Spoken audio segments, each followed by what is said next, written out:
So Shamima Begum has made a dramatic change in her appearance, brought to everybody by a specific article, and there's just so many layers to what is wrong with all of this. So much. Hey guys, it's Murad Muradi. Hopefully you guys are doing well today. Back again with another video. If you haven't subscribed, guys, click that button for daily and consistent content. Head over to my Instagram, my Patreon, my merch, and let's get straight into this quick fire video. Well, not quick fire, it's gonna be a long one. I can just tell it is. Anyways, guys, this is my third or fourth attempt to make a Shamima Begum related video, although there has yet to be a video on my channel about this. Now, reason for why is because whenever I do videos on this matter, for some unknown reason, it gets demonetized. A video like this, I don't know why.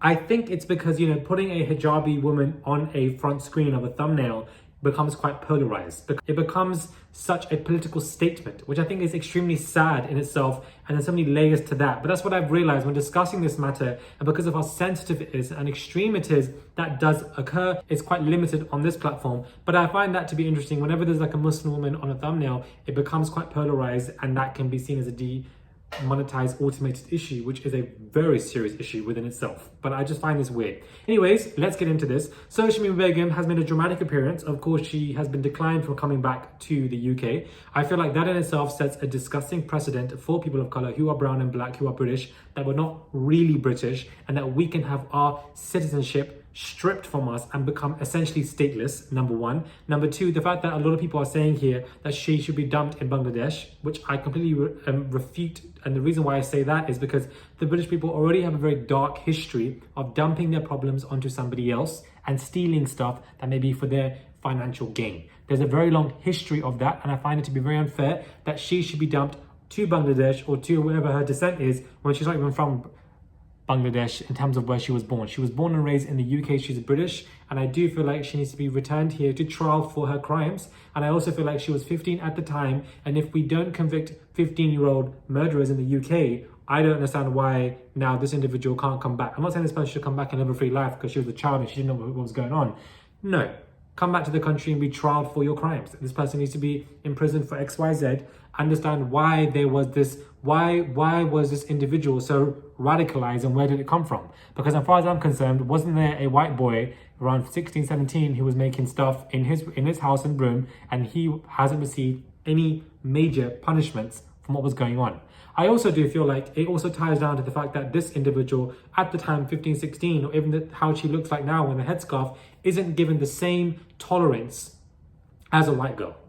A white girl has the advantage of being seen as who she is, just a young, innocent girl, boy, they went through this, they were troubled, XYZ. But when you are young and you're a person of color, whether you're black or brown, you're not given that advantage. You're not given that advantage of being seen for who you are and for what you've gone through, and the fact that you could be XYZ. You're just not given that from a public view. It's a very racialized view based on so many subconscious forms of racism that we are given, that we see her as an adult, even at the age of 15. I don't know how old she is now, but when she was 15, 16, we see her as an adult. And we see her from the get-go because of the color of the skin, because of the fact that she needs to go through XYZ. And I find it to be ridiculously hypocritical. Now, make no damn mistake, I'm not justifying her actions at all, but I wanted to get my opinion of this matter on before I go into the video, because I haven't put out my opinion on this formally on this channel. I don't think what she did was correct. I think it's absolutely wrong, and I think this individual needs to be tried for her crimes in the UK. You cannot strip this person and dump them somewhere else for them to be solved somewhere else. That in itself makes no sense. This person came from the UK, was radicalized in the UK, and this person needs to be tried for their crimes in the UK. That is how it should work. Or if they were, literally a part of, if they had dual nationality, I can perhaps see that argument, but she doesn't. She's from the UK, and for it to be stripped like that just sets a very dangerous precedent for a lot of brown and black people. Only a couple months ago, they're trying to deport a lot of Jamaicans back to Jamaica, or people from the Caribbean back to the Caribbean's islands, and they've lived here majority of their life. And I'm like, majority of your life is here, and you're being shipped back to somewhere where you don't know anyone. How dangerously terrifying is that? And it sets a very scary precedent. It definitely does. We're still looking out here for Madeleine McCann. For example, rest in peace, Sarah Everard, and what obviously happened to her. But we have several other black or brown girls who have gone missing, been abducted, blessing maybe one example, and they're not given that coverage. Even Shukri Abbey is not given that coverage. When I made that example on Twitter, some people were saying, "Oh, this is a bit weird. They're not similar cases." Nobody's carrying them case. Nobody is. I was not comparing them case by case. And I think people who think that are just ridiculous. No, there's not a case by case comparison of Shukri Abdi and Sarah Everard.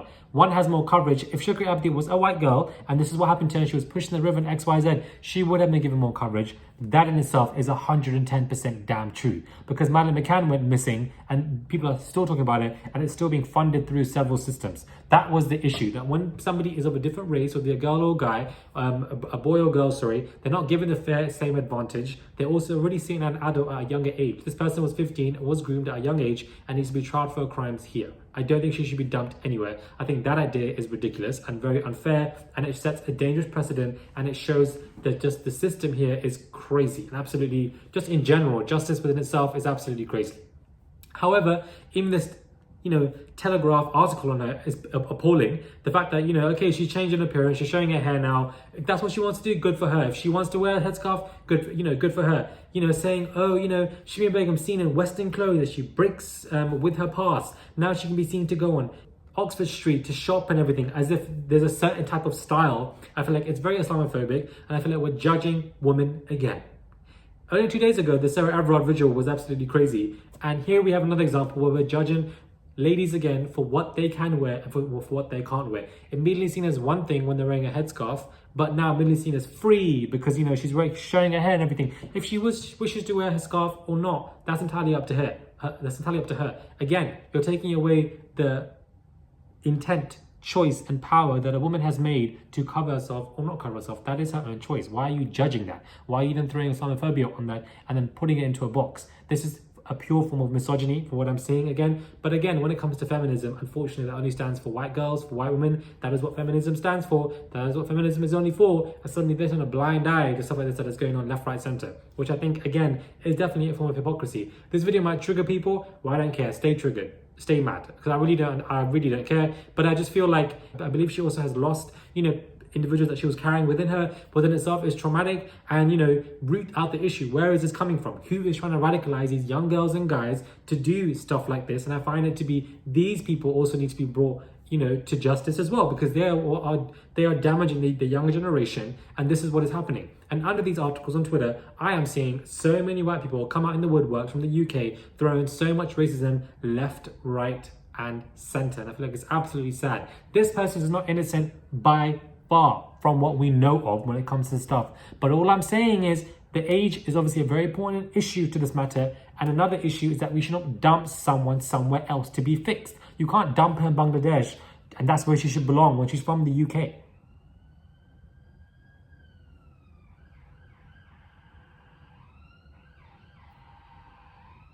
That's my only point. I'm not saying that she's right in this situation. No, she's obviously wrong for what she did. And yes, 15, 16, and this is a huge crime.